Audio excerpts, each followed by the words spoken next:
بسم اللہ الرحمن الرحیم۔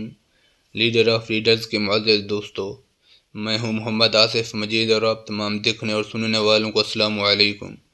شروع کرتے ہیں اللہ تعالیٰ کی ببرکت اور مقدس نام سے جو بڑا مہربان اور نہایت رحم فرمانے والا ہے۔ معزز سامعین، کتاب کافی میں حضرت امام جعفر صادق رضی اللہ تعالیٰ عنہ سے روایت نقل ہے کہ حضرت علی رضی اللہ تعالیٰ عنہ کے دور خلافت میں علاقہ جبل کا ایک شخص حج بیت اللہ کے لیے گیا۔ اس کے ساتھ اس کا غلام بھی تھا۔ غلام سے کوئی غلطی سرزد ہوئی تو آقا نے اسے سزا دی اور وہ غلام اس سزا سے باغی ہو گیا اور اپنے آقا کا نافرمان بن گیا اور اپنے آقا سے کہنے لگا، میں تیرا نہیں بلکہ تو میرا غلام ہے۔ یہ جھگڑا طول پکڑتا گیا۔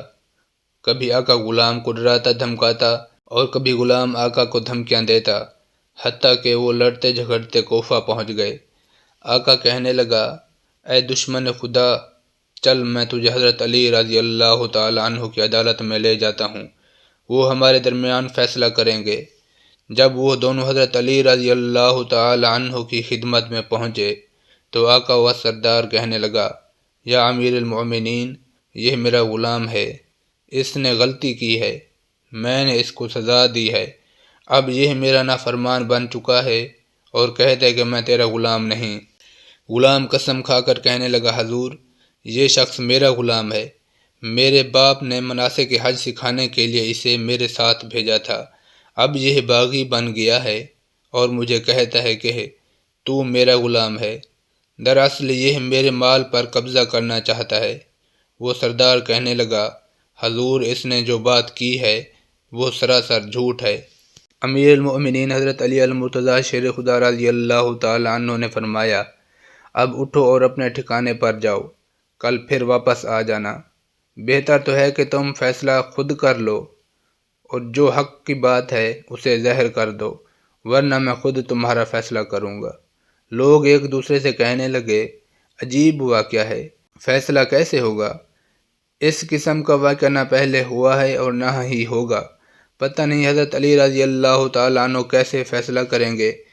وہ آقا اور غلام چلے گئے۔ حضرت علی رضی اللہ تعالیٰ عنہ نے اپنے نوکر قمبر رضی اللہ تعالیٰ عنہ سے فرمایا، اس دیوار میں 2 سوراخ کرو کہ ایک سوراخ میں ایک شخص کا سر سما سکے۔ قمبر رضی اللہ تعالیٰ عنہ نے 2 سوراخ دیوار میں کر دیے۔ جب صبح ہوئی تو قمبر رضی اللہ تعالیٰ عنہ کو فرمایا، تلوار پکڑو، جب میں کہوں کہ غلام کا سر قلم کرو تو نے مارنا نہیں ہے بلکہ یہ صرف دھمکی ہے۔ آقا اور غلام آ گئے۔ حضرت علی رضی اللہ تعالیٰ عنہ نے ان سے پوچھا تو ان کی بات وہی تھی۔ حضرت علی رضی اللہ تعالیٰ عنہ نے ان سے فرمایا، تم نے سچی بات واضح نہیں کی، اب اٹھو اور سامنے کے سوراخ میں اپنے اپنے سر داخل کرو۔ وہ اٹھے اور سوراخ میں اپنے اپنے سر داخل کر دیے۔